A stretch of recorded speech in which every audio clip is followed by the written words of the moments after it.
natyrisht që jo, sukses quhet angazhimin. Pastaj, kurorëzimi i këtu suksesit është në dorën e Zotit. Ne jemi të obliguar që të thrasim njerëzit. Pastaj, çështja e besimit është në dorën e Allahu xhalla xhelaluhu. Prandaj ky mision apo kjo thirrje është thirrje shejt, nuk është thirrje e cila i prek ndoshta edhe dimensionet materiale. Flet për dimensionet materiale, por nuk bëhet për qëllime materiale.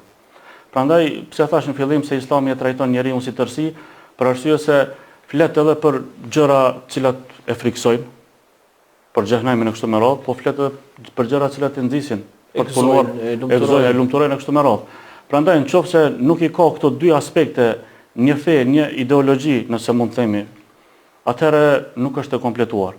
Prandaj edhe në këtë drejtim pejgamberi sallallahu alaihi wasallam thotë në një hadith, thotë do të vijë koha kur do të përhapet amoraliteti, i cek disa gjëra negative, dhe sahabët i thanë ja Rasulullah, me habi i thanë, a do të vijë edhe kjo kohë?